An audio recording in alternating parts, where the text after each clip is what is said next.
Sejam aí todos bem-vindos a essa nossa sequência aqui do nosso simpósio, né?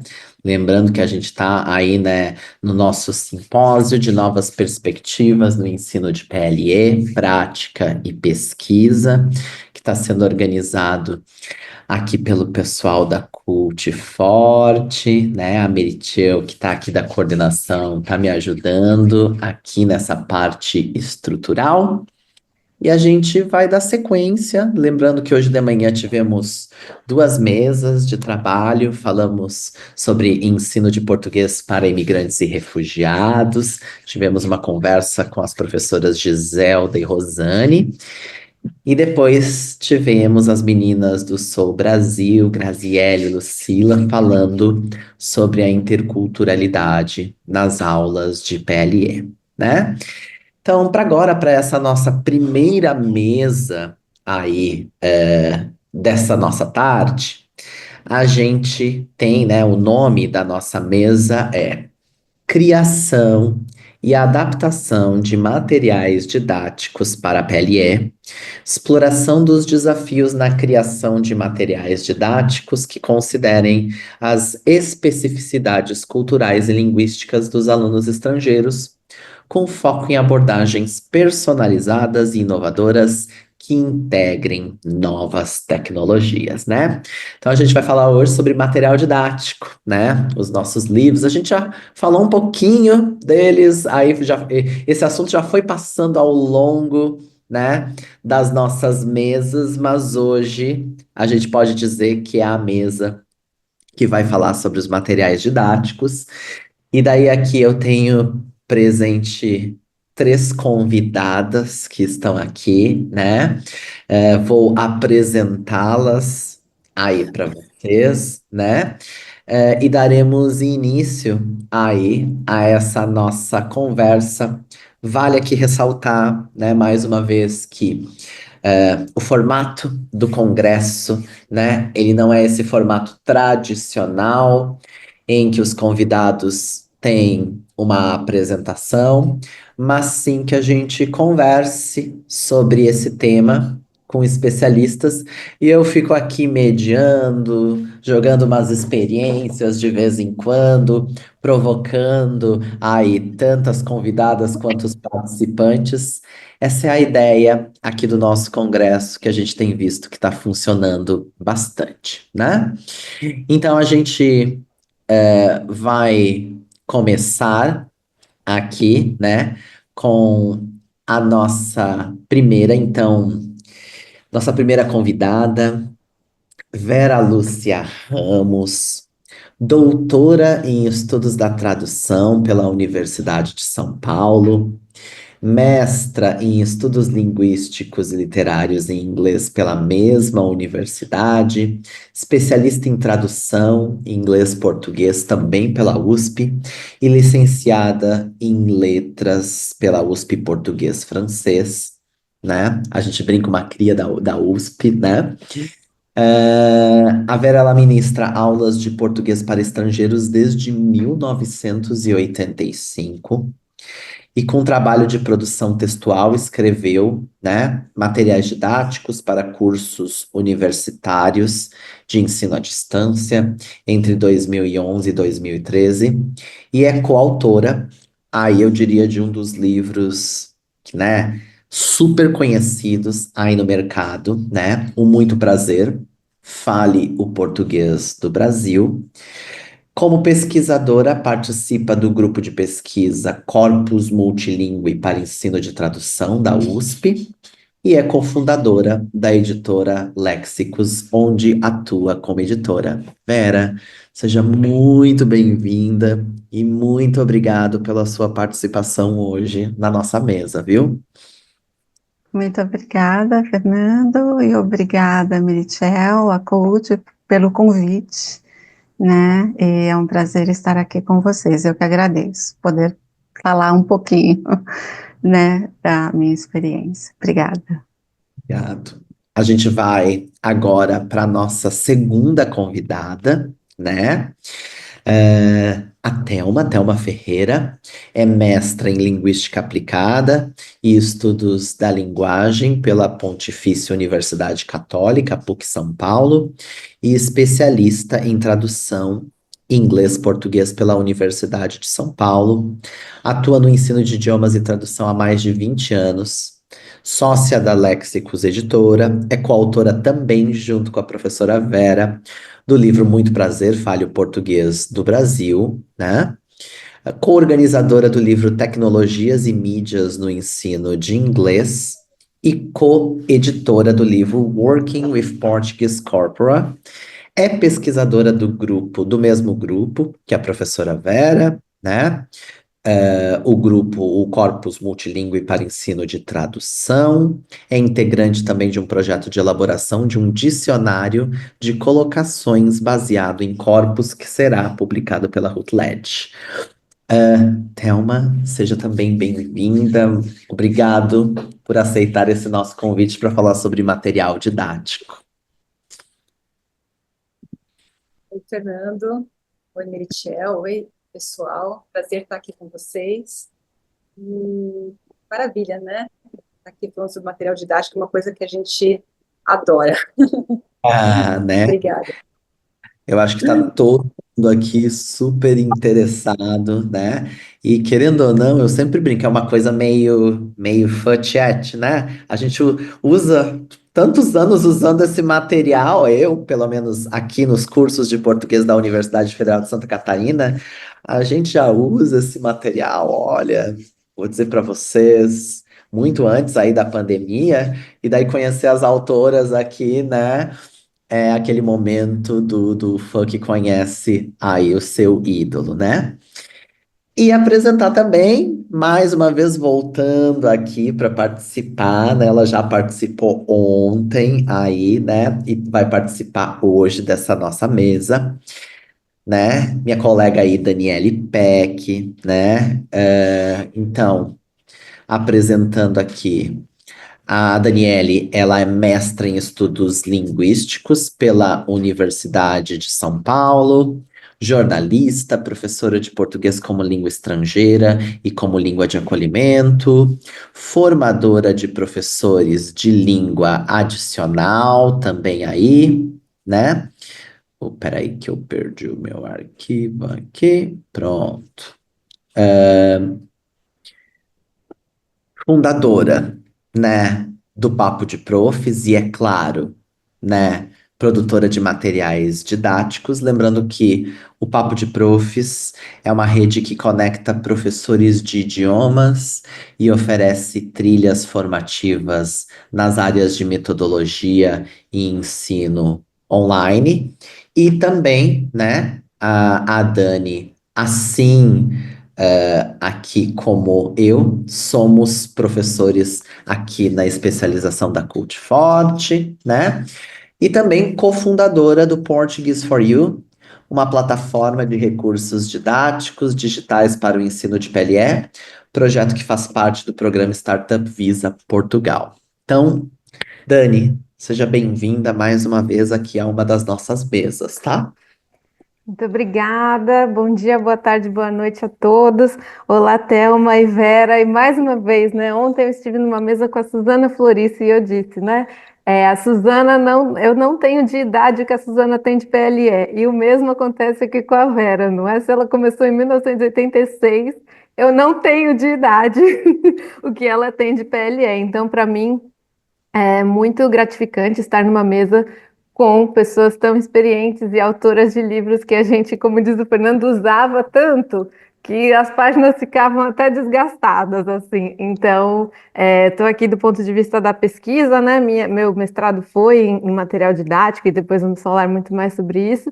E do ponto de vista de uma recém-produtora de materiais, assim, a plataforma estreou no dia 8 e eu já estou aqui para falar de materiais e para falar dela, né? Então, agradeço muitíssimo pelo convite. A gente está colocando, Dani, você com as medalhões aí da área, né, do Congresso, viu? Sinta-se aí, né? Bem que a gente colocou aí você, né? Mas realmente, né? É aquilo que eu sempre falo: produzir, material didático, né? Não importa a língua que for, mas a gente pensando na nossa área de PLE, né? É um grande desafio aí, né? Eu sempre falo, eu jamais criticarei qualquer produtor de material didático, porque a gente sabe o quanto é difícil. Hoje, na mesa que a gente teve de ensino de português para imigrantes e refugiados, a gente falou sobre essa questão do material ser datado, no sentido de passou às vezes um ano, a gente já tem que renovar, a gente já tem que pensar, e muitas vezes a gente tem que pensar naquele texto que colocou, será que aquele texto vai fazer sentido lá na frente? Mas serão discussões que a gente vai ter hoje aqui com essas especialistas, então. Então, para a gente começar aqui, né, essas nossas discussões aqui, né, eu vou fazer uma breve introdução e a gente começa a falar um pouco sobre esse tema. Lembrando, meninas, que é uma conversa, então vocês podem abrir o microfone, não existe uma ordem. Quem se sentir aí, né? Ah, quero falar agora, quer jogar a vez para o colega, né? Estão todas bem-vindas aí para isso. Então, falando um pouquinho, né, sobre essa questão, a elaboração de materiais didáticos para o ensino de português como língua estrangeira envolve desafios que vão além de uma mera transmissão de um conteúdo linguístico. Diversidade cultural, a diversidade linguística dos alunos exigem abordagens muitas vezes personalizadas e inovadoras que tornem a aprendizagem mais eficaz, eficiente e significativa. E daí eu queria começar aí com a Vera e com a Thelma para a gente perguntar aí a respeito, né, da experiência delas. Vamos falar talvez sobre o muito prazer.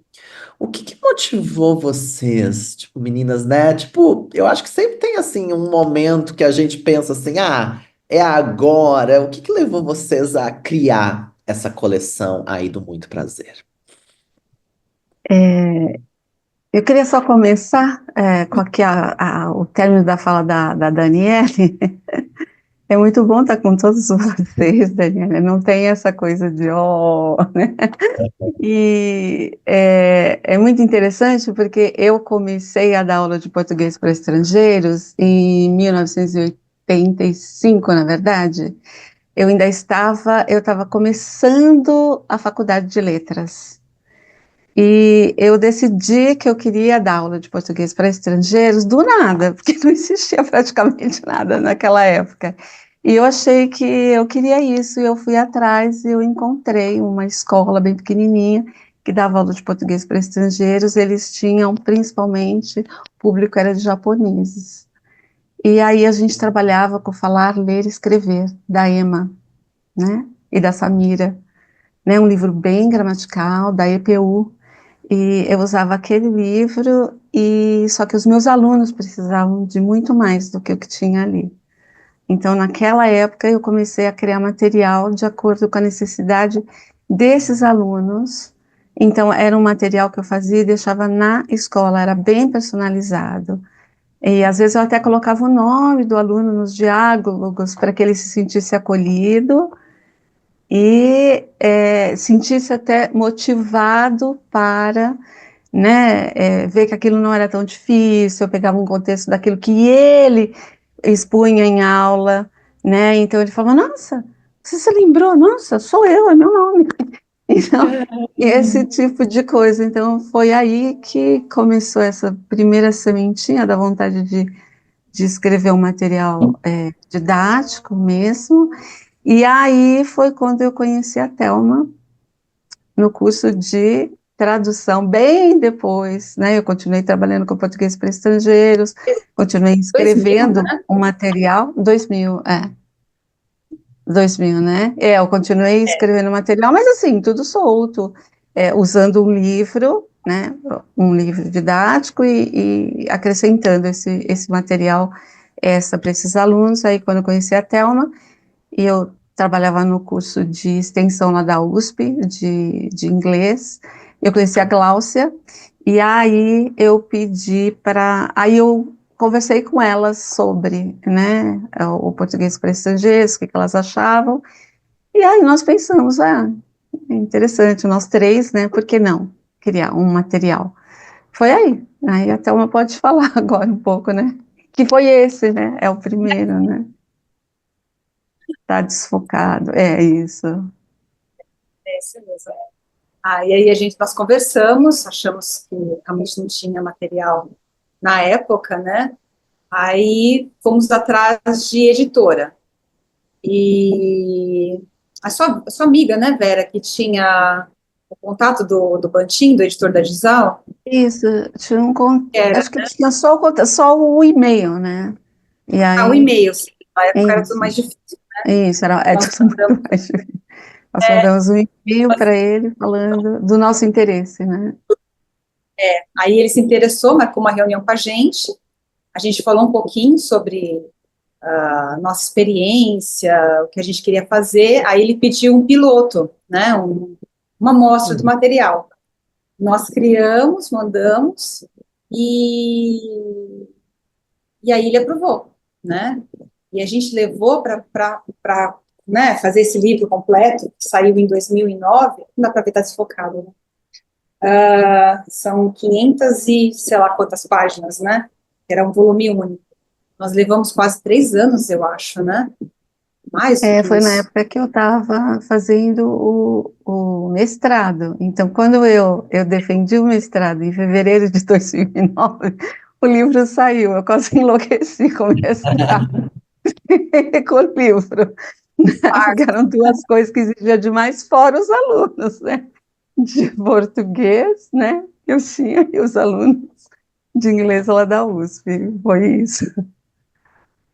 E nós entregamos o material para ele, entregamos em Word, né? Entregamos todos os áudios não, entregamos os scripts, né? Que teriam que ser gravados, e aí depois foi para a segunda parte do processo, né? Que é a parte da editora. Então, eles diagramaram umas páginas, mostraram para a gente, para ver se é isso que a gente queria, né? A Glaucia ficou bastante, ela ficou encarregada da parte do áudio, né? Então ela ia acompanhar os atores na parte da Da gravação, gravação. né? Dos áudios, se estava bom, que ela queria uma coisa mais natural, mais espontânea. Inclusive algumas falas ela gravou também lá. Não sei quantos atores eram na época, né? Mas a gente gravou com bastante gente, né, para dar essa diversidade de vozes né, e, e aí depois, 2009, a gente teve o lançamento do livro, que a editora queria em volume único, né, e aí nós lançamos o volume único em 2009, né, e de lá para cá, né, né, Ou seja, para todas as... essa criança nascer levou um tempinho, né? Vivo. Porque é assim, né? É uma coisa Aí construída, né? foi. E aí a gente sempre prezou muito a opinião dos professores, dos alunos. Então a gente sempre teve muito contato, né, com quem tinha críticas positivas, negativas, sempre é importante, né, porque quem está usando o livro fornece pontos de vista de que o autor às vezes passa batido, né? Então a gente incorporando, né, quando achava que era pertinente, a gente incorporava essas alterações e ia fazendo as reimpressões ao longo do tempo. Quando a gente montou a editora em 2018, o contrato com a Dizal venceu, né, do livro. E aí nós finalizamos, né, o contrato com eles e trouxemos a coleção para Léxicos.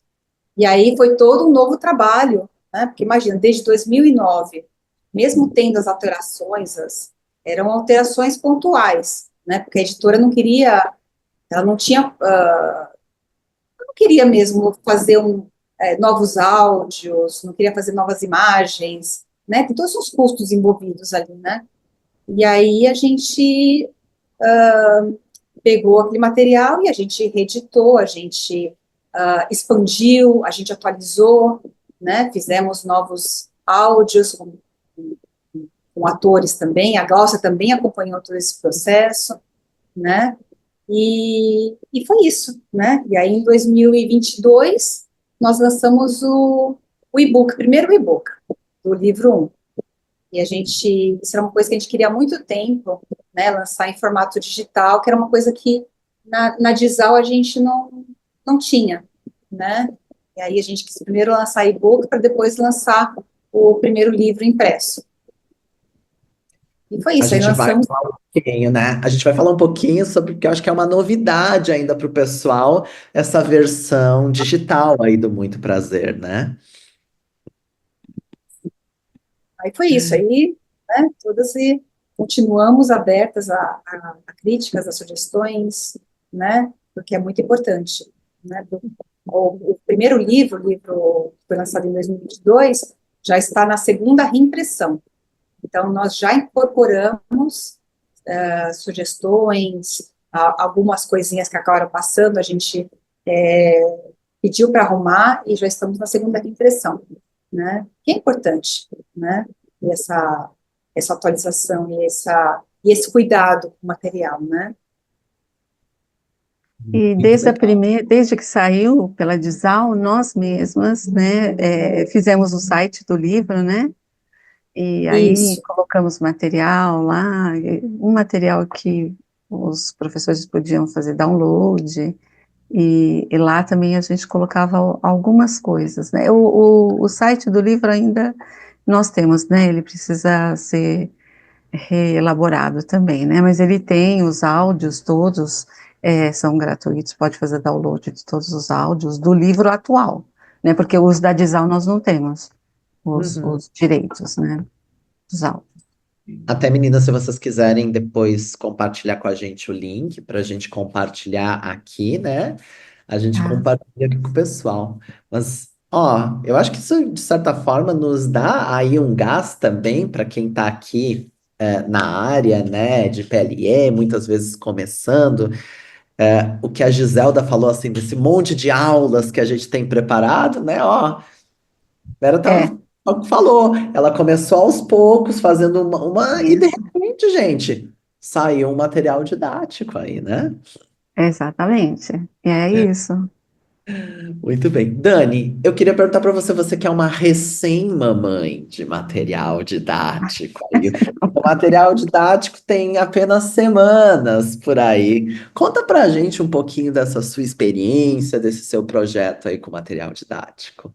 Legal. Eu acho muito bom ouvir as histórias de produção, porque na minha dissertação eu avaliei livros didáticos, eu construí critérios de avaliação de materiais didáticos de plaque, mas parte desses critérios, eles podem ser usados para avaliar qualquer material, se você tirar o específico, ou para você didatizar materiais baseados naqueles critérios. Mas existe um capítulo inteiro, Vera, Thelma e pessoal aqui, dedicado a contar a história de produção desses livros.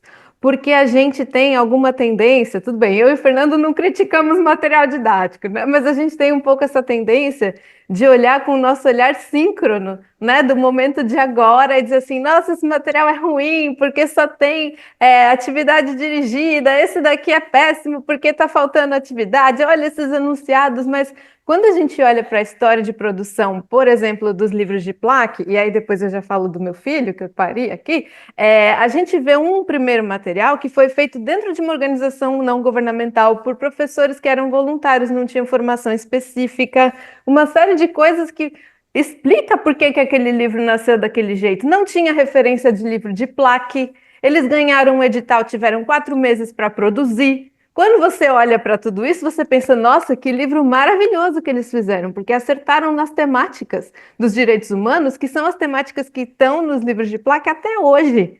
Claro que de outra forma, operacionalizado de outra forma, mas assim, aquilo foi um grande marco para o plaque. Depois a gente mostra ali os livros do Portas Abertas, que é um programa, uma política pública que só existe em São Paulo, que já também está numa segunda edição com materiais nivelados, básico, avançado. e o intermediário, e um livro super inovador, que é o Vamos Juntos, que é multinível, multilingüe e uma série de coisas super complexa, e a operacionalização daquilo é super complexo, e para o professor usar em aula também é super complexo, mas assim, é um livro de vanguarda, então peraí, né? Mas a gente está falando de uma produção que é de 2021, versus uma que é de 2014, versus uma que já foi reeditada, e a última edição é de 2020. Então, a produção e as condições, né? Porque aí nem vou entrar nas condições dessas outras publicações, porque, enfim, vocês vão ler a dissertação, tem que dar o teaser só, né? Isso mostra muito do porquê determinadas coisas aconteceram. E não é na tentativa de justificar as Uhum, faltas, mas é da gente entender mesmo. O processo de uhum, produção não pode estar dissociado do produto, na minha opinião, porque às sim. vezes alguns artigos acadêmicos, algumas análises são um bocado injustas nesse sentido, porque não buscam essas histórias, né? Não buscam saber como aquilo foi feito. E eu acho isso fundamental. Então, aqui, né, contando do meu bebê, é um bebê digital. Ele já nasceu em formato plataforma. Porque uma das coisas que eu, enquanto professora, e vejo também nas formações do Papo e um pós-pandemia, que a gente vê como uma grande lacuna dentro do PLE, são materiais que são pensados para o digital. Né? Não estou falando exatamente de PDF ou de uma versão digital que tem alguma interatividade, não, estou falando de uma plataforma onde o professor consegue compartilhar tudo com os alunos, os resultados ali aparecem corrigidos na hora, os alunos são cadastrados e o professor consegue enviar os links das lições de casa. Tudo isso é dentro de um lugar onde ele tem acervo de todos os níveis, porque no PLE a gente também tem isso, né? Raras são as coleções que chegam até o nível avançado e de diferentes fins. Por exemplo, tem português para viagem, tem português para negócios, tem português geral, digamos assim, né? Algumas aulas do que a gente batizou de português para o amor, porque a gente sabe que tem muitos alunos que fazem português por conta dos companheiros ou companheiras brasileiras e tal. E tudo isso muito bem classificado, porque em plataforma isso é relativamente fácil de se fazer, né? Você faz uso de tags e uma série de coisas. Claro que eu tenho um sócio engenheiro de dados, programador, então assim, ficou com ele toda essa parte de classificação. E uma barra onde o professor pode digitar mesmo assim, o que você quer, o que você vai ensinar hoje. E aí ele pode procurar por tema de vocabulário, de gramática, tópicos, sei lá, né? Mundo do trabalho, apresentação pessoal, coisas assim. E tudo que tiver ali vem pelos filtros e esse professor faz as próprias escolhas. Daqui a 30 dias a gente vai ter um sílabus de básico, porque a gente notou que os professores gostam de ter uma orientação mais dirigida, no sentido assim, olha, essa é uma sugestão de curso. Tem muito mais material do que esses aqui, mas a gente vai dar uma sugestão de curso e depois para o intermediário e depois para o avançado, 30, 60 e 90, né? É o pós-parto, onde a gente começa a receber os feedbacks dos usuários e começa, como as meninas fizeram na reimpressão delas, a incorporar as sugestões que foram dadas, né? A gente teve um grupo de teste. Isso aqui a gente está falando de um processo de 1 ano e meio, né? Desde que o projeto foi aprovado no Startup Visa Portugal até os dias de hoje. E, e a gente teve um grupo de teste com um template horroroso, mas era só assim, para testar a funcionalidade do que a gente estava propondo como interação. Recebemos o feedback desse grupo de foco, que foram 10 professoras que já tinham sido clientes nas nossas trilhas formativas, e aí sim fizemos uma versão final, que é uma versão paga, obviamente, nós temos plano de assinatura mensal, trimestral e anual, mas a ideia é que assim o professor não viva sem, né? Porque a gente vai ter possibilidade de atualização semanal. Na verdade, essa é uma das nossas promessas, né? Um fato acontece, sei lá, Fernanda Torres vira política linguística, como diz o Fernando, né? E na semana seguinte a gente tem uma aula inteira sobre o Ainda Estou Aqui, a Fernanda Torres e coisas como essas que, quando a gente pensa no livro impresso, as meninas muito bem falaram, né? Tem que esperar a tiragem terminar para que a gente possa atualizar. Então, meu pensamento foi assim: primeiro ouvir os professores, claro, mas eu também sou professora de PLE, e eu brinco, né? Se um gênio aparecesse da lâmpada na minha frente e eu pudesse pedir um material didático digital de português, o que eu pediria?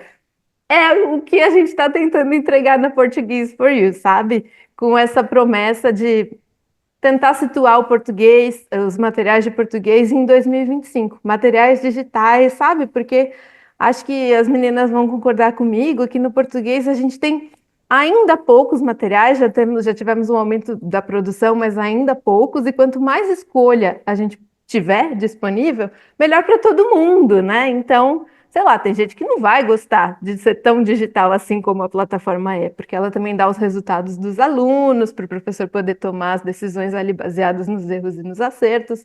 Talvez para algumas pessoas sejam demais, mas eu gostaria de ter um troço desses. E aí eu fui lá e fiz, e agora a gente vai ver no que dá, não é? Mas acho que é uma contribuição importante, pensando que hoje os professores de português dão muitas aulas digitais, muito mais do que quando a Vera e a Thelma começaram, por exemplo, e pós-pandemia a gente teve mesmo essa barreira praticamente derrubada de pessoas que antes não aceitavam fazer aulas digitais e hoje perceberam o ganho de tempo e uma série de coisas que isso traz, e hoje só querem aula digital. E a gente também quer, na contrapartida, derrubar o tempo de planejamento dos professores. Porque para montar uma aula digital hoje, alguns professores batem print de PDF, colocam num PPT, entende? Aí vão lá buscar um material autêntico para didatizar, gastam um tempo gigantesco, recebe uma print dos alunos para corrigir os exercícios, uma série de coisas que hoje já podem ser automatizadas. E a gente não reinventou roda nenhuma. Todos os idiomas, línguas modernas têm isso, menos o português, assim, nesse formato, com tudo isso que eu estou contando, tá? Porque a gente tem alguns que entregam algumas coisas, mas não todas. É, então a gente não reinventou nada. A gente só posicionou mesmo, na minha opinião, o português em 2025, que é a quinta língua mais falada no mundo e merecia, né? ter uma plataforma como essa. Foi só isso. Foi tentar atender o pedido do gênio da lâmpada. Essa é a história do meu filho plataforma. E eu estou no pós-parto aqui, que isso foi no dia 8 de março que a gente lançou para clientes do Papo. Mas hoje a gente vai poder abrir aqui para vocês. Nem está aberto para venda mais, porque a gente está num grupo de testes, mas a gente vai abrir essa sessão para quem está aqui, para vocês poderem testar. E a gente tem material de degustação também, 4 lições abertas, para que vocês possam tomar a decisão de vocês depois de terem testado, claro, né? A gente vai ter hoje cupom, a gente vai ter, né, unidades aí sendo liberadas, a gente vai ter muita coisa aí, mas gosto da humildade da Dani quando ela diz só isso, né? Só isso, né, gente, né? Como se fosse assim, pouquíssima coisa, assim, né? Mas enfim, meninas, vamos continuar aqui, né? A gente vai seguir um pouquinho daquele handout que a gente tinha combinado e trazer algumas provocações aqui, e sintam-se todas à vontade de responder, de passar, de não responder. E eu queria começar falando um pouquinho sobre a questão da. A gente já falou, diversidade cultural. Né? Então, alunos de PLE possuem bagagens culturais distintas, o que muitas vezes impacta na compreensão dos aspectos socioculturais. E a criação desses materiais muitas vezes considera diferenças, promove inclusão, conexões com as realidades dos alunos. Queria que vocês comentassem, porque, por exemplo, quando eu penso no Muito Prazer, eu não penso exatamente que ele é focado para um público de uma determinada língua, né? Se eu estiver errado, vocês podem aí comentar. Então, como que foi esse desafio aí, né, de trabalhar essa questão da diversidade no material de vocês? Isso mesmo, Muito Prazer foi pensado como um público geral, porque embora a experiência que nós tínhamos até então, naquela época, eram de alunos com uma diferença cultural muito grande, nós pensamos assim, não fazer um material para hispano-falantes, porque assim nós não tínhamos nenhuma experiência, mas tentar focar assim o que é fazer um material mais geral. Pensar nos temas, bom, em primeiro lugar, quando você vai fazer qualquer aula, qualquer material, você tem que ter um projeto, né? Um projetinho, mesmo que seja, o meu aluno tem uma dificuldade aqui, eu vou preparar uma aula para ele, eu tenho que ter um mínimo, né? Eu tenho que ter a temática, eu tenho que ter o meu objetivo, eu tenho que ver como que eu vou desenvolver isso, que metodologia, ou seja, que tipo de exercício que eu vou usar e o resultado, vou chegar nesse resultado, não vou porque cheguei, porque não cheguei, enfim, então foi isso. Então, o nosso projeto era esse, a gente tinha assim, nós queríamos, qual é o público? Então, vamos imaginar, são adultos, né?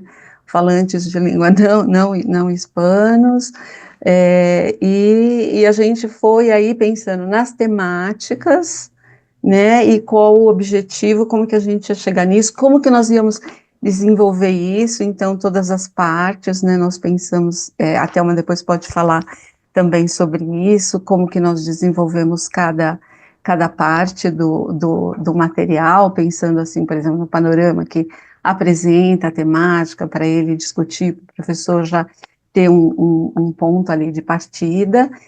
E por que que eu falo ainda que é geral, no caso, né? Você falou da diversidade cultural. Muito bem, isso é extremamente importante. Por quê?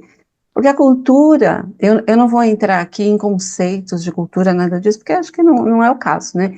Mas a cultura, veja, ela molda a nossa forma de ver o mundo, né? E nós usamos aí uma língua para expressar várias formas de pensar, enfim, a língua seria esse veículo, né, que nós usamos. Mas nós temos uma aula, por exemplo, uma unidade, no Muito Prazer, que é o 1, que eu acho que é a 5, que fala de comida. Então, ali está bem geral, assim, a gente tem um vocabulário que fala de vários alimentos, né, vários tipos de comida, carne, enfim. Quando eu dei aula para os meus alunos holandeses, e eu usei o Muito Prazer, eu uso Muito Prazer, mas eu preparo outras coisas que ali é bem geral, né? Então, o aluno, eles amavam churrasco, por exemplo.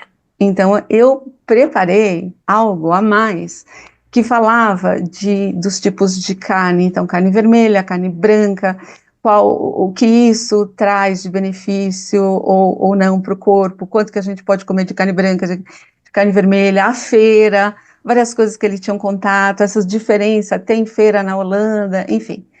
Essa mesma aula eu dei agora para o meu aluno indiano. Ele é hindu, certo? Então ele é 100% vegetariano. Então, no Muito Prazer, só tem assim, churrasco, carne e tal. Foi isso que eu dei para ele. E aí, na parte que fala dos vegetais, tal, ampliei, fiz para ele a feira, o que que ele vai encontrar lá de legumes, verduras, enfim, ele ficou encantado, ele perguntou para mim o que que ele podia comer, qual a diferença, de várias coisas, por exemplo, eu descobri, eu não sabia, né, até então, que eles não comem também cebola e alho, né? E foi assim uma grande descoberta. Então, aí nesse sentido que ele é geral, a gente sempre procurou não ferir, não ir a fundo em cada assunto ali, para justamente você vai precisar, quando você tiver o seu aluno, é que você vai ver culturalmente, você vai respeitar isso dele. Eu não vou ficar falando de churrasco, de tipos que você faz, que você prepara uma carne, para o indiano não tem sentido isso, né? Então, ao contrário, eu vou estar respeitando, porque muitas vezes o aluno ele não tem nenhum problema de entender o léxico e nem a gramática, mas o problema dele é realmente entender o viés da outra cultura, ter uma outra perspectiva para entender essa cultura. Então, até ele conseguir entender a nossa cultura, que realmente come carne, ele sabe disso, né? Mas eu também tenho que mostrar esse respeito em relação à cultura dele, à forma dele enxergar a nossa cultura, e eu enxergar a cultura dele. Então, não sei se deu para, se eu respondi aí mais ou menos, Fernando, que Foi bom exatamente, Vera. exemplo. Também, né, o que eu ia falar é que aquilo que a gente fala sobre a gente ser um professor crítico, Isso a gente poderia aplicar aqui no material. O material ele trabalha, né, com essa ideia mais geral, como a Vera falou, e cabe a nós, professores, nos prepararmos, como a Vera falou. Eu tinha esse grupo de alunos holandeses que gostavam de churrasco. Eu fui lá e peguei todas as informações que eu podia achar. Eu tinha um indiano que era sobre os vegetais. Então é aquilo, é a gente pegar e falar assim: bom, eu vou apresentar, mas tem isso aqui, mas tem isso aqui. O material, muitas vezes, para despertar. Né? E fazer, muitas vezes, a gente pode criar, mas a gente pode criar em conjunto com os alunos, então eu até fiquei Exato. pensando, né, nos vegetais aí. Todo mundo sai falando quais são os vegetais favoritos. Ah, não gosto de vegetal. Então, quais são os que você não gosta, né? Daí ele vai fazer uma lista gigante dos vegetais que ele não gosta aí, né? Enfim, né? Acho muito interessante essa questão, né? De pensar, porque num material que seja mais aberto, essa dificuldade muitas vezes que a gente vai ter de não focar em determinado perfil linguístico, né? Exato. E como a gente usa muito mais hoje em dia, né? Eu só dou aula online, eu uso também o Zoom, por exemplo. Antigamente eu usava a lousa do Zoom, eu não uso mais. Eu uso o Word mesmo. Então, o que que eu faço? Eu já compartilho o Word com ele e dali, inclusive, eu mando para ele anotações da aula. E ali, os grandes problemas dele é o assunto que vai surgir eu vou preparar um material. E eu Uhum. posso preparar aquele material para ele específico, para aquele grupo, para aquele aluno, mas depois eu posso adaptar esse material de uma forma mais geral, que ele pode ter uma cara menos marcada, entendeu? Menos culturalmente marcada. Então, Uhum. é possível fazer isso. Eu acho que isso ajuda muito, né? Fica um recado aqui para quem está começando aí na área, que quer começar a ter essas experiências, né? De achar assim, eu vou levar só um livro, só aquele material que vai estar suficiente para minha aula. A gente está sempre preparando. E dependendo de como a gente for, a gente tem o plano B, o plano C, o plano D, o plano E, né? A gente sempre tem uma carta na manga. A aula está funcionando, a aula não tá funcionando. Aí, né, a gente sempre tá aí com essa carta na manga, né? Muito Uhum. bem, meninas, muito bem. Bom, vou perguntar, aqui vou começar com a Dani, mas se a Thelma também, a Vera quiserem também falar, um pouquinho sobre essa questão de contextualização e relevância, né? No sentido de que é fundamental que os materiais reflitam aí uma situação real, de práticas do cotidiano do aprendiz, interações em espaços públicos, acadêmicos e profissionais, o que eu acho que tem muito da pegada aí da nossa próxima mesa, que é a mesa do CELP-Brás, das provas de proficiência, porque o CELP-Brás é um exame de proficiência que tenta simular, especialmente ali na parte escrita, né? Interações que um estrangeiro teria aí, né? Na realidade dele morando aqui no Brasil ou em contato com a cultura brasileira, né? Mas, Dani, queria que você comentasse também aí, porque você me comentou que era algo que você gostaria de falar sobre, né? Sim, e não sei se vocês vão se lembrar, mas ontem, em algum momento da fala, eu disse assim: não existe geral, só existe específico. E as pessoas nas formações às vezes ficam muito bravas comigo quando eu digo isso, né? Você não dá um curso geral, você dá um curso específico, mesmo que não seja só um aluno particular e sim um grupo, eles têm um objetivo muito específico, por isso eles se juntaram para fazer aula com você, né? Então, eu acho que falando de contexto e relevância, né? Eu acho que tem alguns pontos. O primeiro deles, e talvez o mais óbvio, é assim, falando em contexto, de onde que vem esse aluno? Em termos de origem mesmo, né? Qual é o país onde ele nasceu? Quais são as línguas que ele fala e que fala desde criança ou que ele adquiriu ao longo da vida? Como é essa cultura que ele cresceu, né? De que forma ele aprendeu idiomas. As meninas que estavam na mesa de interculturalidade, eu assisti um pedacinho e eu vi que elas falaram muito sobre a cultura japonesa, a dificuldade dos japoneses em darem opinião a respeito de uma coisa que eles desconhecem e uma série de coisas que tem que ser levada em consideração, que a Graziella contou uma dificuldade real dela, né? Como é que essa aula anda se essa aluna não fala e ela vai prestar um CELP-Brás e uma série de coisas que, quando você entende que contexto é esse, como esse aluno aprende, como ele se comporta culturalmente, tudo muda. Ela foi buscar a ajuda da Lucila, que tem origem japonesa, que trabalha com alunos japoneses há muitos anos. Então, acho que tem essa questão de base, assim, de contextualização, né? E fazer mesmo esse trabalho de negociação das diferenças culturais que vão aparecer o tempo todo. Isso é um ponto. Aí a gente também tem que olhar para o contexto de necessidade de aprendizagem mesmo, né? É um mundo corporativo? Esse aluno vai precisar do português para o mundo corporativo? Ele está em contexto de imersão ou não? Porque quando ele está em imersão, ele vai se deparar com um monte de coisas da cultura brasileira que não vai ser só na empresa, gente. Ele está vivendo no Brasil, né? E esse é um aluno que vai saber muito mais português do que você imagina, porque ele está em imersão. Ele vai aprender para viagem? E essa viagem é turismo ou trabalho? Porque tem isso também, né? Assim, ou essa aprendizagem de português vai vir em decorrência de uma relação afetiva, e aí a gente pode estar falando de língua de herança, é a língua de um dos pais ou dos dois pais, e essa criança já está morando fora do Brasil ou fora de um país lusófono, ou é o contexto de relação mesmo afetiva, casal, e o companheiro ou a companheira não fala português e não entende do contexto da cultura brasileira, né? Então, assim, é um preparatório para a CELP-Brás, e aí a próxima mesa vai poder falar muito mais do que isso. É um estudante que vem para fazer um mestrado e precisa de português acadêmico, porque os trabalhos deles vão ser escritos em português. É um estudante de acolhimento, e se é um estudante de acolhimento, ele tem acesso à tecnologia ou não para fazer aula digital? Ou esse curso vai ter que ser necessariamente presencial, porque ele não tem um smartphone e um notebook menos ainda, né? A gente está falando de um contexto muito sensível e de migração de crise. Então, assim, esses contextos são tão diversos, né? E isso certamente determina todas as nossas escolhas. Primeiro, de material didático, os prontos ou o que a gente vai didatizar, pegar os autênticos para didatizar.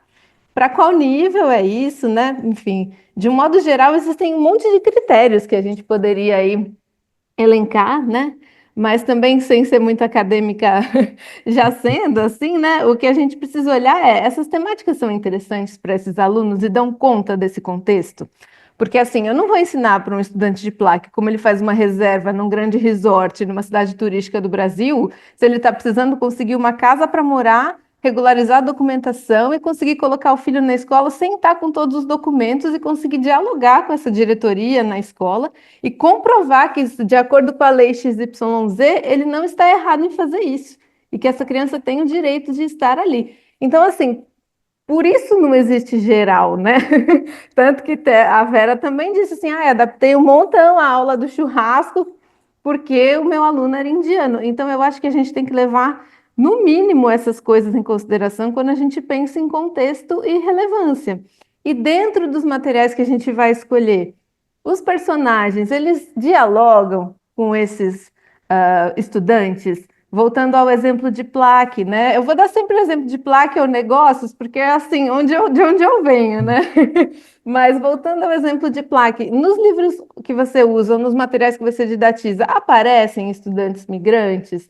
Tem depoimentos de pessoas que já passaram por esse processo? Tem ali dados que ontem também citei, né, dos migrantes que chegam aqui e não conseguem se recolocar no mercado de trabalho.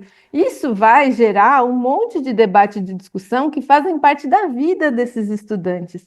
O mesmo pensando ali no extremo oposto, o alto executivo presidente CEO que vem da Suíça comandar uma empresa no Brasil e não entende, por exemplo, a questão do racismo no Brasil e diz assim para mim, Daniele, no Brasil não tem racismo, no Brasil que eu vivo. Daí eu pergunto assim, fulaninho, quantos empregados, funcionários aqui nesse escritório, que tem 60 pessoas, são negros? E ele me responde um.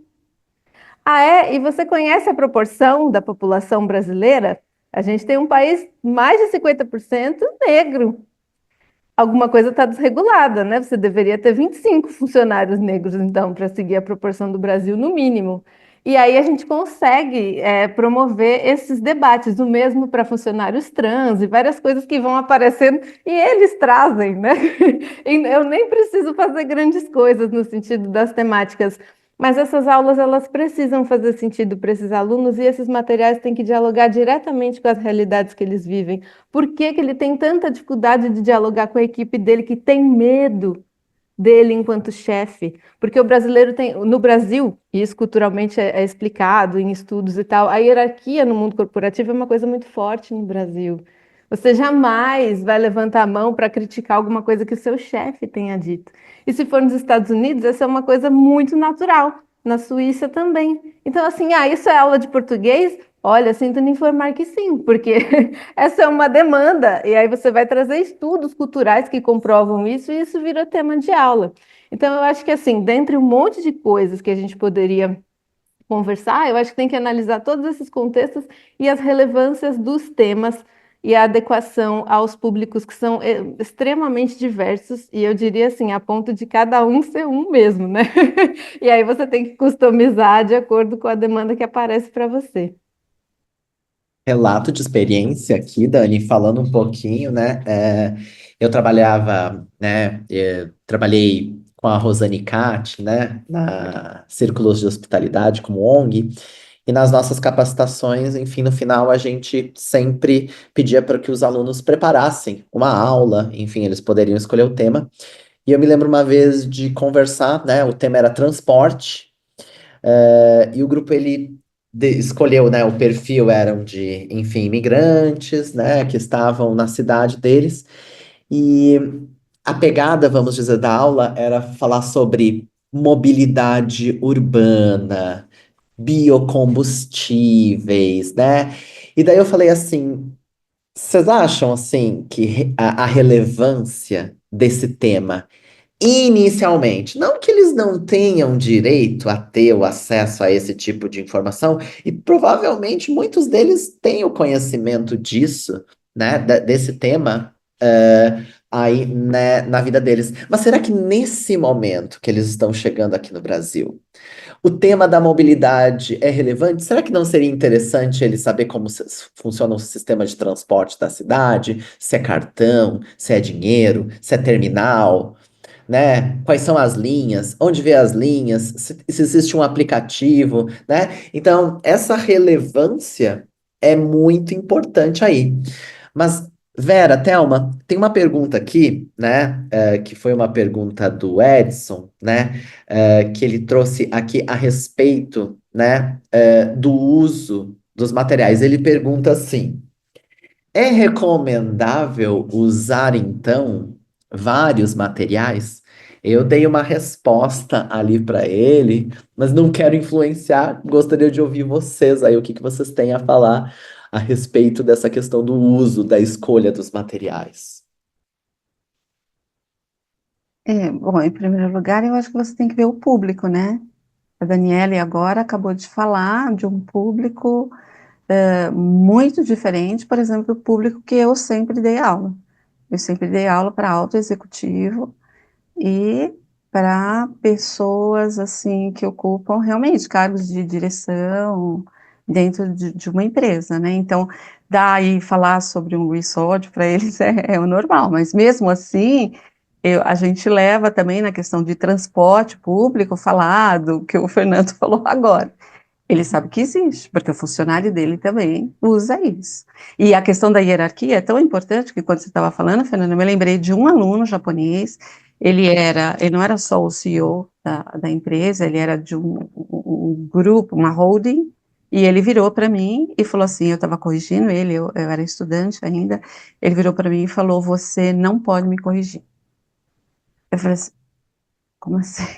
Ele falou, eu sou mais velho que você, eu sou o presidente.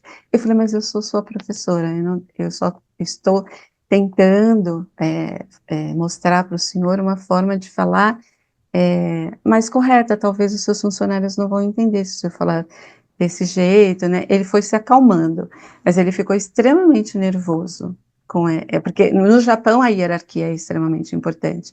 E ele ocupando o cargo que ele ocupa, né? Então, aí voltando, né, à pergunta, exatamente, qual é o público que você tem? Eu uso mais de um material didático, no caso, eu uso o Muito Prazer, claro, e eu preparo outro material, eu acho. Eu uso sim aquele material de português, como que chama, Thelma? Aquele de gramática dos professores do banho, você sabe o nome do livro de português? De Pedagogia, gramática. pedagogia Oi. do português. Foi. É aquele de Pedagogia. gramática, é do banho, e qual é a professora que também fez junto com ele? Você lembra? Orlene, não é? Isso mesmo. Então, eu uso Você sim, sim, esses você de pedagogia. materiais, ele é um material de apoio também, né? Dependendo do nível do aluno, muitas vezes eu preciso, eu gosto. Então eu faço isso, eu não uso um único material, eu nunca usei. Desde que eu comecei lá com o Falar, Ler e Escrever da EMA, eu sempre usei outras, não tinha né, havia o quê? O Falar, esse livro, e um outro que eu até conversei com os autores, que na época eu fui fazer um curso na Unicamp, e aí o professor Banho é chamou. gramática para aprendizes, né? Isso, é esse mesmo, que eu Gramática uso para também. aprendizes português brasileiro. Vou até Isso, colocar aqui. exatamente. Isso, esse livro é muito interessante porque, assim, como eu sempre trabalhei muito com japoneses, eu trabalho ainda, os japoneses gostam muito de explicações gramaticais com todos os nomes, com tudo. Então, assim, então eu acabo usando, me ajuda, eu faço exercícios em cima daquilo também, e então eu não uso um único material, eu nunca usei só um material, nem em inglês quando eu dou aula de inglês também não. Sempre uso mais de um. Isso ajuda muito. Eu sempre comento, né, Vera, meninas, que o material, ele não pode ser a tábua de salvação da aula, né? Então, a gente sabe muitas vezes que os professores, eles se apegam ao material didático e é importante, eu sempre digo, o material didático, ele é para dar um guia. Então, a gente vai estudar isso, a gente vai estudar isso, mas às vezes a gente pode inverter algumas ordens, sentir que naquele dia o aluno, poxa, naquele dia o meu aluno, ele tá um pouco disperso. Será que nesse momento de uma estruturação, talvez de uma gramática, ele vai estar com esse nível de atenção? Será que eu não posso trabalhar com outra coisa? Então, vai muito da gente sentir muito como estão os nossos alunos.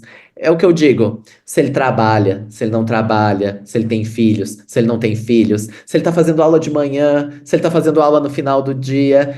Gente, são tantas variáveis aí, né, que eu digo assim, a gente como professor, a gente é meio que malabarista, assim, né? A gente está sempre tendo que se adaptar. E eu digo, Exato.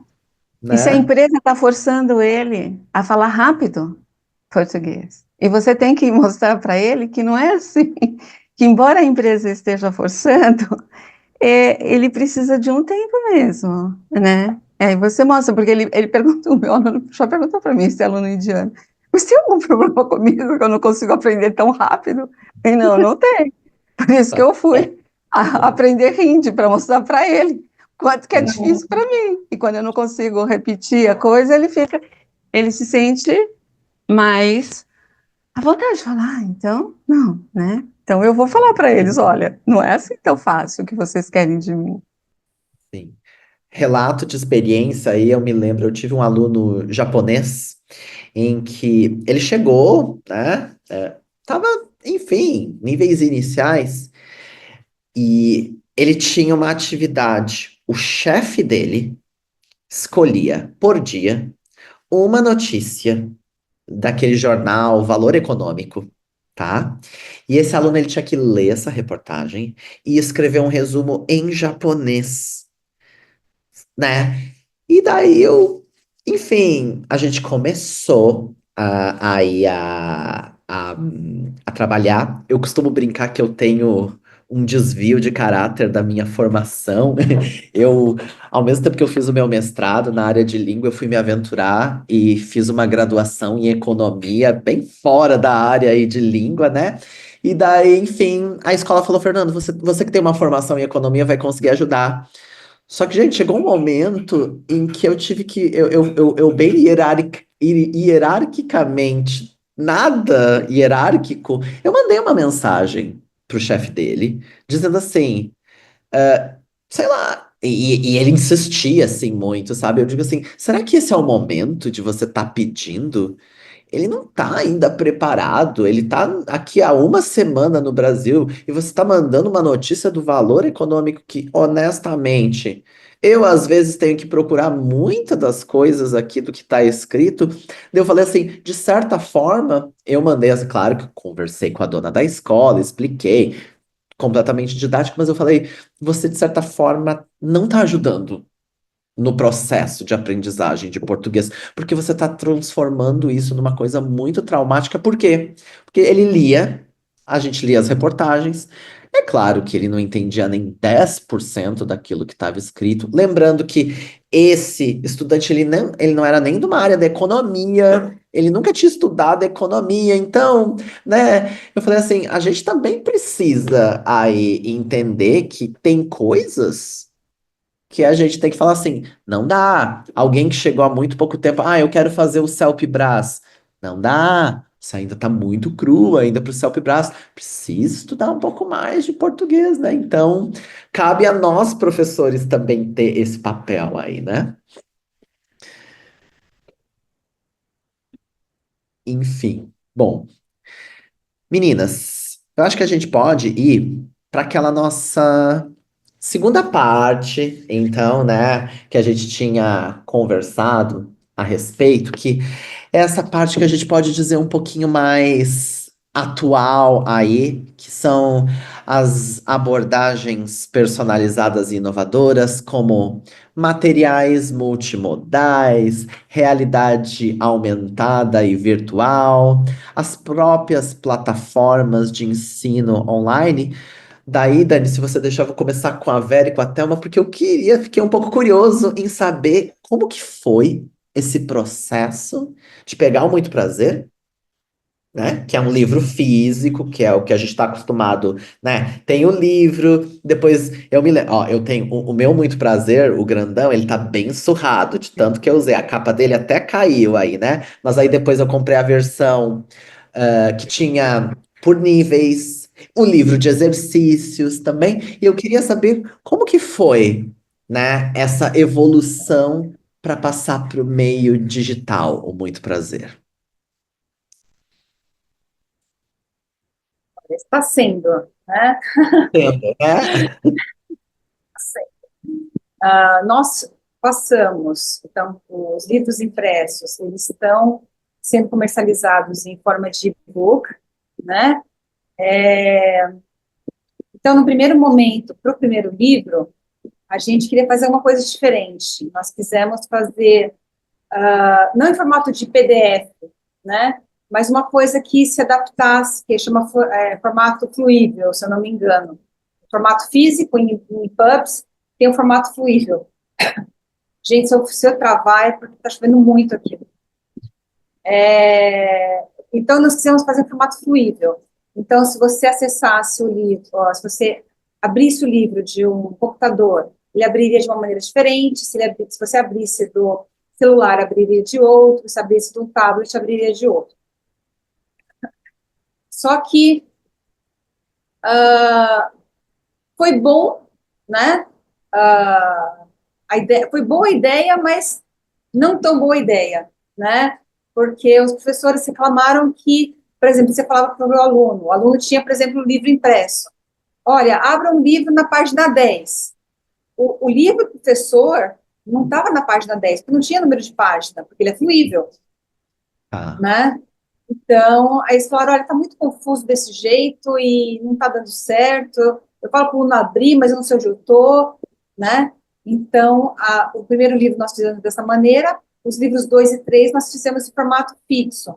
Então, no e-book, da mesma maneira que o aluno, o professor, qualquer um abra tanto o livro digital como o impresso, a página 10 é a página 10 para todo mundo, né? Uma coisa que fizemos diferente foi assim, fizemos uns hiperlinks.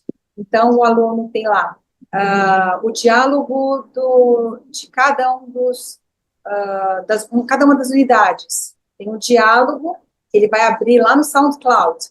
Então, tem um hiperlink que se o professor ou o aluno clicar ali, ele vai automaticamente para o SoundCloud.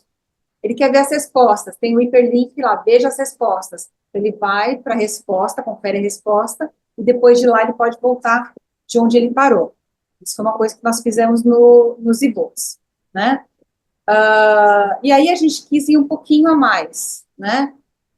Nós temos algumas escolas que estão adotando o Muito Prazer, mas para a escola, o aluno, ele acaba usando o material por aquele ano letivo. Aí os clientes, as escolas falaram, olha, eu queria o livro, mas eu não queria comprar ele para sempre, eu quero só por um ano, né? Então, nós estamos também começando, isso já está pronto, essa implementação de book por assinatura. Então, o aluno, o professor, assina aquele livro por um determinado tempo, valor bem mais barato, bem mais em conta, ele usa, e depois, se ele quiser renovar, ele renova, se não, fica por aí, né? E algo também que a gente pensou é uma plataforma de ensino, não sei se é parecida com a da Dani, eu fiquei super interessada em ver como é, mas a nossa é focada no nosso livro, que é Muito Prazer. Então, seria mais ou menos a plataforma da Redu, que é da Universidade Federal de Pernambuco, e eles têm essa plataforma, nós colocamos o Muito Prazer lá dentro, e é em formato como se fosse uma rede social. Então, mesmo a carinha dele, tem o avatar do aluno, o aluno pode se comunicar com os outros colegas, ele pode colocar o exercício em forma de mural, tem atividades interativas, né, os áudios, o professor pode dar aula lá por dentro da plataforma, o professor tem acesso às estatísticas dos alunos, né, em termos de quantidade de presença, N coisas ali, né, e isso, Redu. E está em fase de implementação, e nós esperamos que até o mês que vem a gente consiga colocar disponibilizar para uso das escolas, né? Olha, fofoca quentinha aí das autoras aí para vocês, né? Né? Acho que todo mundo esperando ansiosamente aí, né? Porque a gente vê que, querendo ou não, é a evolução, né, do nosso material. Pensando lá na época da Vera, quando ela tava. Quando que talvez ela ia imaginar ela preparando aquelas aulas para aquele aluno japonês dela, hoje Então, estaria numa plataforma aí circulando como material, né? isso, a gente tem um livro também para sair, né, o Intro, que está meio parado, que é um livro introdutório justamente porque nós tivemos alunos que não são alfabetizados, né? Então, é um livro aí que a gente também tá começando. Quem sabe sai esse Esses ano. alunos Tem vivem do outro também. distanciamento. Seria o Muito Prazer Intro, então seria como fosse um zero, né? Olha que interessante, Thelma, porque aqui na Universidade Federal de Santa Catarina, a gente tem os cursos de português do nível 1 ao nível 5, e nesse semestre a gente resolveu abrir o português intro, né? Que era essa questão, por causa do nosso público, russos, iranianos, sírios, palestinos, entrar com muito prazer, muitas vezes, para eles era um tanto quanto avançado. E daí a gente resolveu ter uma turma, né, para fazer essa introdução aí no português. Bom saber que daqui a pouco tá saindo aí uma versão introdutória. Isso aí. Muito bem. Dani, e queria perguntar para você, né? A gente está falando muito aqui, né, sobre os digitais. Eu acho que eu nunca perguntei para você se você teve essa experiência já de material tipo, físico, como as meninas, ou se todos os seus materiais sempre foram na versão aí digital ou em plataformas. A gente produziu materiais dentro do próprio Papo, né? Disponibilizava gratuitamente como forma de contribuição e captar lead também. A gente tem uma escola, então a gente precisa captar lead e fazer tudo que um negócio exige, né? Mas eles eram digitais, porque o Papo também nasceu digital. O Papo nunca teve sede física. O Papo nasceu em 2019 e logo em 2020 estourou uma pandemia, ou seja, não fazia o menor sentido ter nada presencial. E aqui ficamos, né, no digital. Então, a experiência foi sempre digital, mas aí era PDF, e-book, coisas muito pensadas ainda para um formato papel, só que na internet, né? Sim. E a plataforma não, ela é mesmo muito nessa linha do que as meninas disseram, assim, né? Pelo que eu entendi, elas estão com o LMS mesmo da Universidade de Pernambuco, né? Não me lembro. Mas o nosso é em WordPress, assim, mas tudo lá dentro é interativo, os relatórios são feitos de forma automática e mais ou menos mesmo o que elas disseram, mas não ainda com a interação de rede social, aquela coisa que elas disseram que os alunos vão poder criar os próprios perfis e interagir, porque acho que para o perfil de escola regular isso faz muito sentido, né?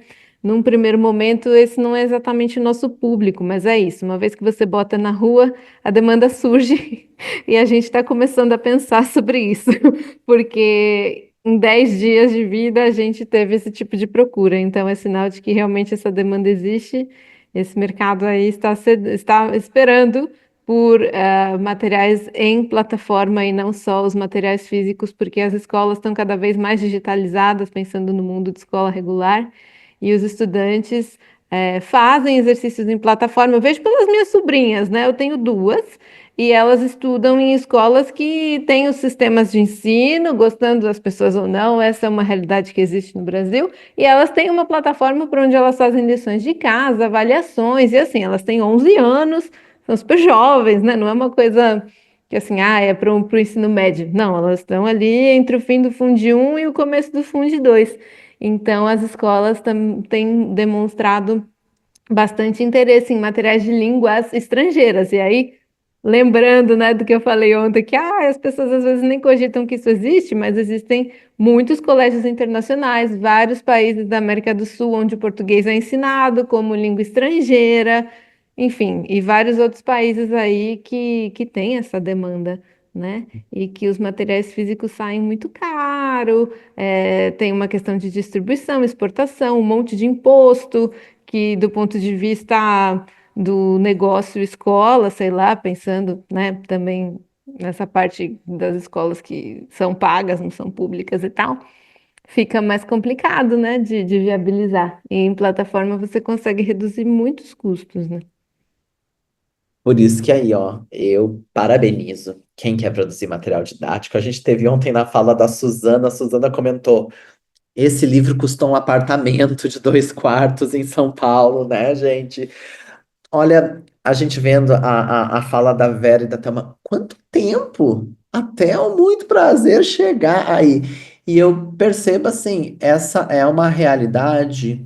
Muitos livros, eu conheço as autoras do samba, né? A gente diz o samba tem sido muito um queridinho, tem sido muito utilizado, e existe assim uma cobrança. Quando que vai sair a segunda, a edição do intermediário avançado do samba? E as pessoas pedem muito a dificuldade que é, né, da gente, né, elaborar, né, da gente criar e da gente seguir, e muitas vezes, e aqui eu compartilho muitas vezes de uma aflição minha, né, quando a gente cria esses materiais para se transformar num material didático, a gente também tem que pensar na questão, porque, por exemplo, muito prazer. Tem lá, unidade um, lição A, lição B, lição C. Aí depois tem lá a lição ABC, como juntando tudo, e depois tem uma parte final. Você tem que seguir esse sequenciamento para a unidade 2, para a unidade 3, para a unidade 4, porque querendo ou não, a gente está esperando que seja essa mesma sequência. Então, foi aquilo que eu comparei ontem um pouco, né? É um gênero que eu não assisto muito, que é o gênero da novela, essa coisa de uma pessoa tem que escrever 180 capítulos de uma novela e essa história naquele dia tem que ter um início, meio e fim, tem que fechar, e muitas vezes as pessoas, mas eu não gostei do final dessa novela, nada a ver. Eu acho que é mais ou menos eu comparo como se fosse elaborar um material didático. Você precisa dar cabo a tudo aquilo, né? E muitas vezes alguma coisa ficou para trás, né? Eu percebo muito, por exemplo, fala-se muito que os materiais didáticos na área de PLE focam muito pouco sobre pronúncia. A professora Adriana estava falando ontem pouquíssimo sobre prosódia, né? Mas aí é o que eu sempre digo, cabe a nós, professores, né? Trazer mais, elaborar, puxar. Ah, determinado exemplo, por exemplo, muitos textos, por exemplo, que no final, especialmente nos níveis mais avançados do Muito Prazer, tem alguns textos que com algumas discussões. Poxa, dá para trabalhar tanta coisa ali, pensando na questão da inteligência artificial, pegar as estruturas daqueles textos, trabalhar os conectores, por exemplo, daqueles textos, trabalhar as estruturas, fazer estruturas mais avançadas, fazer estruturas mais simples. Enfim, cabe a nós, professores, aí estar sempre refletindo, aí pensando. E acho que a Mas gente tem uma, desculpa te cortar, mas acho que a gente tem uma responsabilidade enquanto autora de material, que é também produzir os manuais para os professores ou promover encontros formativos, porque de como usar aquele material, e isso é uma coisa que a gente vai fazer semanalmente a partir do momento em que for lançado para o mundo inteiro, né? Isso vai ser feito no dia 5 de maio, que é o Dia Mundial da Língua Portuguesa. A gente só lançou para os clientes do Papo, vai abrir para vocês uma exceção, mas o lançamento oficial é no dia 5 de maio. E aí, a partir de então, a gente vai ter encontros formativos abertos para falar sobre didatização de materiais autênticos, como deve ser o sequenciamento das aulas de habilidades e uma série de coisas, porque a gente acredita que o material deve vir atrelado de formação, sem a menor dúvida, porque a gente tem professores em diferentes níveis, né? É muito heterogêneo o campo do PLE, pessoas que acabaram se tornando professoras por consequências da vida, mudaram de país e resolveram embarcar aí numa vaga que viram e se tornaram professores de PLE e que hoje são professores de PLE, como não? Estão há 3, 4, 5 anos em sala de aula, né? Porque existe muito esse mito, né? Ai, a coisa de, ai, será que eu preciso fazer letras, ou só uma pós, ou só não sei o quê. Peraí, há quanto tempo você já está trabalhando nisso, né? Você acha mesmo que você ainda não é professor? Então, mas assim, todo mundo tem lacuna, né? E quanto mais a gente conseguir preencher, a gente dá a tal da autonomia das escolhas também, sabe? Você faz uma escolha consciente do porquê você está usando aquele material e não o outro. E que bom que a gente vai ter plataforma em grandes números, espero eu, nos próximos anos, porque é o que a gente tem que fazer mesmo. E aí a escolha fica a critério do cliente, né? É isso. eu só É pergunto isso. para vocês, que horas que vocês dormem aí, né? Né? Exato, mas eu ia falar que a Dani falou uma coisa real, essa questão da formação do professor e os livros que não vêm com manual, porque a gente não tem tempo. A gente não tem tempo para fazer, porque a gente trabalha, às vezes até em áreas afins, né? Por exemplo, eu sou tradutora também, né? Trabalho com tradução, enfim, trabalho com léxicos, trabalho com aula, e aí você não tem tempo, né? Mas é extremamente importante, porque falta manual do professor, a gente tem só não é nem um manual que a gente chama, né? Só para apresentar mais ou menos o livro, como a pessoa, o professor poderia trabalhar ali, mas não é suficiente. Precisa mesmo, verdade. Eu apoio. Para quem gosta, né, de materiais didáticos aí que tem o livro do professor, eu até costumo brincar que isso lembra um pouco a cultura. Não sei se vocês conhecem o Oi Brasil, né, que é editado lá na Alemanha. Ele tem ali, né? Eu até brinco que às vezes chega a ser uma coisa assim, levante e fale com os alunos assim, né? Chega a ser, né? Muito manual de instruções aí, né? Mas enfim. Meninas, a gente começa a se encaminhar aqui para o final, mas antes da nossa conclusão, A Vera e a Thelma também têm um presentinho aí para vocês, né? Que elas querem compartilhar a questão do cupom. E eu sei que a Dani também quer compartilhar aí. Então, vou deixar a Vera e a Thelma falarem sobre o cupom aí do Muito Prazer, e depois a Dani também vai falar sobre o dela, tá? A gente disponibilizou aqui no chat o cupom Muito Prazer, tudo junto.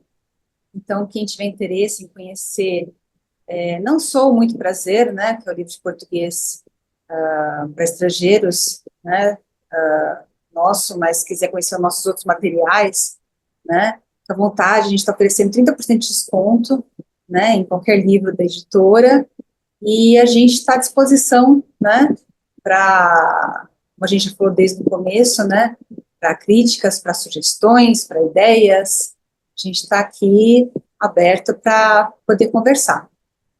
Vou colocar também o link do site da editora aqui. Coloquei também lá no nosso grupo de WhatsApp, que a gente tem dos participantes também. Já coloquei lá e vou colocar aqui também o link.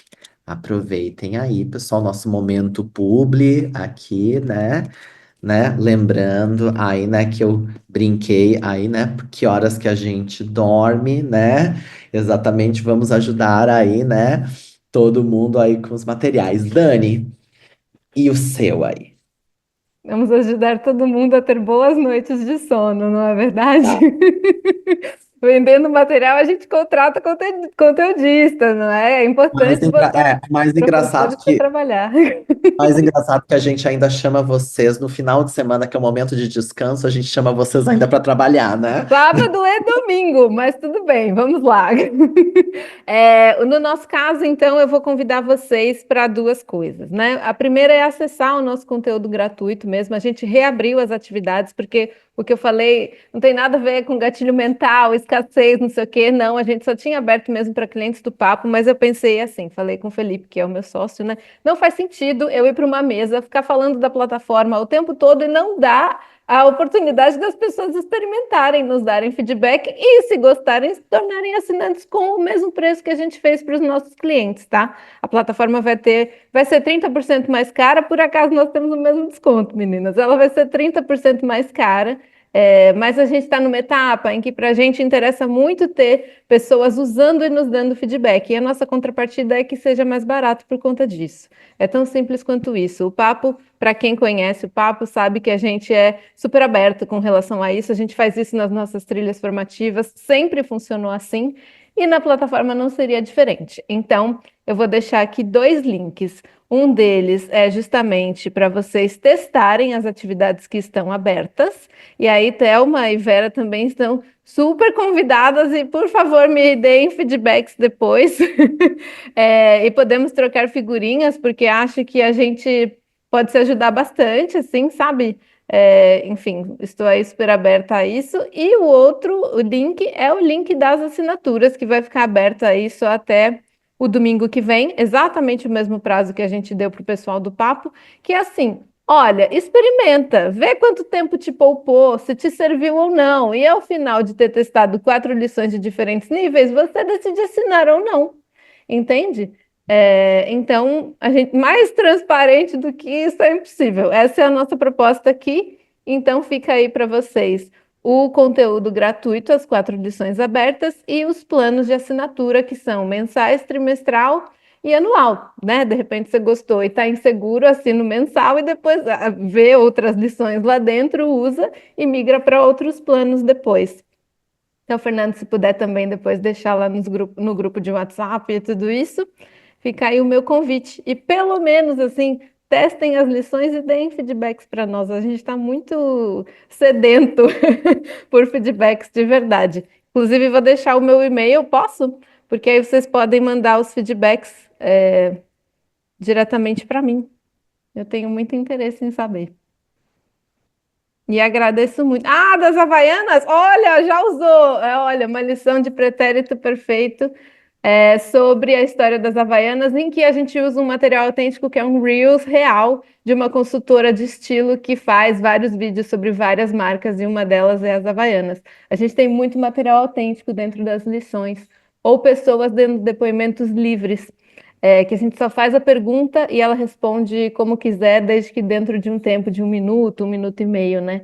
Desde as lições mais básicas a gente teve essa preocupação em ter muito material autêntico lá dentro. Fora alguns cedidos, por exemplo, pelo Greenpeace Brasil, por um podcast de entrevistas que trata de diversos temas. Enfim, não é porque é meu, não é porque é meu filho, não, mas eu acho que está assim, bem bonitinho. Para 10 dias já não tem mais cara de joelho, eu acho. Mas tem que ser orgulhoso, né? A gente tem que ser aquelas mães orgulhosas dos nossos. Entusiasmada, né? Também Nossos acho. filhos são os mais bonitos, são os mais inteligentes, são os melhores alunos, né? A gente vai indo assim, né, com os nossos filhos, né? Muito bem. Então, meninas, para a gente encerrar aqui essa nossa mesa, né?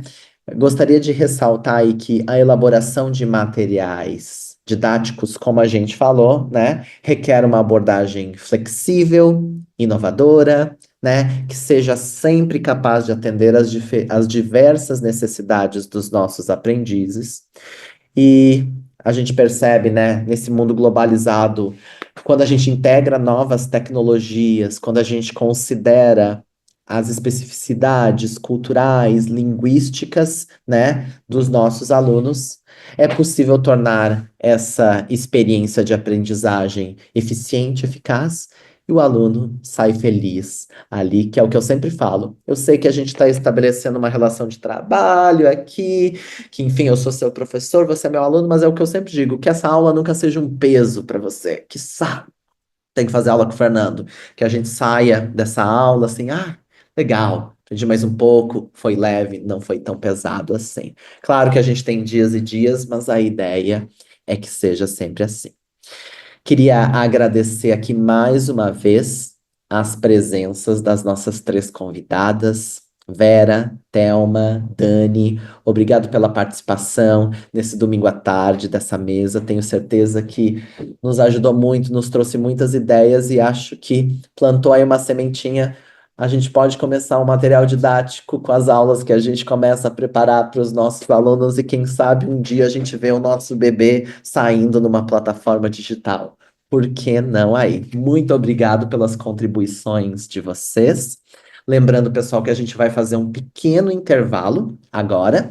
E a gente vem com a nossa última mesa, a nossa mesa internacional, aí com as professoras Andrea Moroni, falando sobre o CELPE-Brás, professora Sara Filipa, falando sobre os exames de proficiência de Portugal, e eu falando um pouquinho sobre o contexto do CELPE-Brás para questões migratórias. Tenho certeza que todo mundo vai aproveitar e vai ser o nosso momento de despedida aqui. No mais, agora a gente vai tomar um cafezinho, fazer um pequeno descanso e a gente volta daqui um pouquinho. Vera, Thelma, Dani, muito Muito obrigado pela obrigada. participação, Muito tá? obrigada. Obrigada. Foi Obrigada, boa muito bom tarde. conhecer a Daniela e todos vocês. Obrigada por tudo, pela oportunidade. Foi um prazer, gente. Obrigada. Tchau, tchau. Tchau, gente. Muito obrigada.